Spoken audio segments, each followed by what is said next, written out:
Good morning and welcome to the DX Today AI Daily Brief for Saturday, June 13th, 2026. I'm Alice. Today, French AI lab Mistral eyes a €20 billion valuation. Jeff Bezos-backed Prometheus pulls in $12 billion, and Google takes AI-powered phishing to court. 12 stories. Let's get into it. First, the funding race heats up in Europe. France's Mistral AI is reportedly in early talks to raise around €3 billion, in a round that would value the company at roughly €20 billion, or about $23 billion. That's nearly double the €11.7 billion valuation it landed in its Series C last September. The talks, first reported by Bloomberg, are still unconfirmed, and Mistral hasn't commented publicly. If it closes, the deal would cement Mistral as Europe's most valuable AI challenger, and a rare counterweight to the American labs dominating the field. It also signals that investor appetite for frontier AI remains enormous, even at eye-watering prices. From Paris to a much bigger check. Jeff Bezos-backed startup Prometheus has raised a staggering $12 billion in Series B funding at a valuation of roughly $41 billion. The company is aiming its AI squarely at engineering and manufacturing, building advanced systems for product design and industrial innovation. A $12 billion round at the Series B stage is almost unheard of, and it reflects how much capital is flooding toward AI companies that promise to reshape the physical economy, not just the digital one. With Bezos's backing and a war chest this size, Prometheus instantly becomes one of the most heavily funded AI startups on the planet. And the money keeps flowing into infrastructure. A powerhouse consortium is putting real money behind AI infrastructure. KKR, the Kuwait Investment Authority, NVIDIA, and Vistra have launched Helix Digital Infrastructure, a new venture with more than $10 billion in committed capital. The goal? Finance the data centers, power, and compute that AI systems desperately need. It's a striking lineup. A private equity giant, a sovereign wealth fund, the world's leading chipmaker, and an energy company, all in one deal. That mix tells you everything about where the bottleneck is right now. AI doesn't just need models, it needs electricity and silicon at massive scale. Now AI heads to the courtroom. Alphabet's Google filed a federal lawsuit in New York on Friday, targeting the makers of software that allegedly helps criminals run AI-powered phishing attacks. The suit goes after a so-called phishing-as-a-service operation, tools that let bad actors generate convincing fake messages at scale. Google says the software has been used to deceive victims and steal credentials.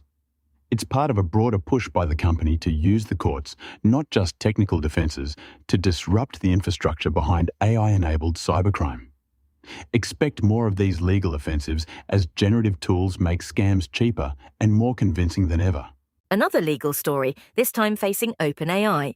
OpenAI is under legal scrutiny in Florida. The state's Office of Statewide Prosecution has subpoenaed the company for internal documents related to ChatGPT's safety policies as part of a criminal investigation. While details remain limited, the subpoena reflects growing pressure on AI companies to account for how their products handle user safety and potential harms. For OpenAI, already navigating lawsuits and regulatory questions on multiple fronts, it's another reminder that the legal landscape around generative AI is tightening fast, and that state prosecutors, not just federal regulators, are now part of the picture. Back to startups making moves. Equal AI has raised $30 million in a Series B round, co-led by Prosus Ventures and Tamales Bay Capital. The startup launched its AI call assistant less than a year ago, and it says it has already crossed 1 million monthly active users. That kind of growth explains the investor interest. Voice AI that can handle real phone conversations is one of the hottest categories right now. With fresh capital, Equal AI plans to expand its product and scale up, betting that businesses and consumers alike want an AI that can pick up the phone and actually get things done. Over to India and video generation. Avataar.ai has launched Varya, an indigenous video generation AI model developed in India. The The company is pitching Varya as a way to expand affordable AI access across the country, lowering the cost of high-quality video creation for businesses and creators. It's a notable entry in the global race to build text-to-video models and a sign that AI innovation is increasingly coming from outside the usual hubs of Silicon Valley and China. By developing the model domestically, Avataar is also tapping into India's broader push for technological self-reliance in artificial intelligence. Next, securing the AI agents themselves. As companies rush to deploy AI agents, a new question emerges. Who's watching the agents? Security firm Reco has launched a bidirectional integration designed to discover and govern AI agent risk across Claude Enterprise and the agents operating between systems. The idea is to give organizations visibility and control over autonomous AI that can take actions on their behalf.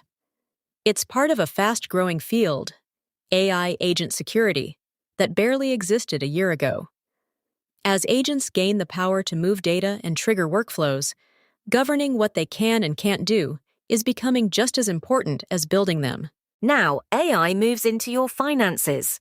Bluwhale has launched what it calls an AI-native financial operating system, built around user-controlled agents and permission-based controls. The pitch is a more agentic approach to managing money, where AI handles financial tasks, but the user stays firmly in charge of what those agents are allowed to do. It reflects a bigger trend toward agentic finance, letting AI act on your behalf in banking, payments, and investing while keeping guardrails tight. The big challenge here is trust. Handing financial decisions to AI only works if users feel confident they can see and limit exactly what it's doing. From software to the factory floor. At the Automate 2026 trade show, Teradyne Robotics unveiled production-ready physical AI applications, including its new MIR 1200 pallet jack. Physical AI is the idea of bringing machine intelligence into the real world. Robots and automation systems that can perceive, decide, and act on factory floors and in warehouses. Teradyne's message is that these systems are no longer experimental. They're ready for real deployment today. As labor shortages and efficiency demands mount, AI-driven automation in logistics and manufacturing is moving from the demo stage into everyday industrial operations. Turning now to global policy. Some of the most powerful people in AI are heading to the same room. Executives from OpenAI, Anthropic, Google DeepMind, and Mistral are expected to attend next week's G7 summit in France, where leaders will tackle AI governance and global policy. It's a rare gathering, given how fiercely these labs compete with one another. The summit signals that governments increasingly want AI leaders at the table as they craft rules around safety, online harms, and the technology's economic impact. Whether real coordination emerges or just photo opportunities, the fact that rivals and regulators are convening together is significant in itself. And our final story, protecting kids. With federal action stalled, U.S. states are stepping into the gap on AI safety for young people. A growing number of states are advancing their own safeguards aimed at protecting children and teenagers from AI-related harms, from chatbots to algorithmic content. It's a familiar pattern in American tech policy. When Washington moves slowly, states fill the vacuum, sometimes creating a patchwork of differing rules.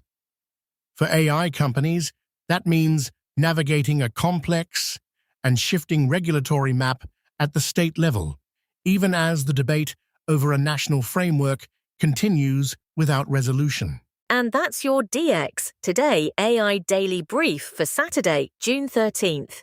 From record-breaking funding rounds to courtrooms and the G7, the AI story keeps accelerating. I'm Alice, thanks for listening, and we'll see you tomorrow.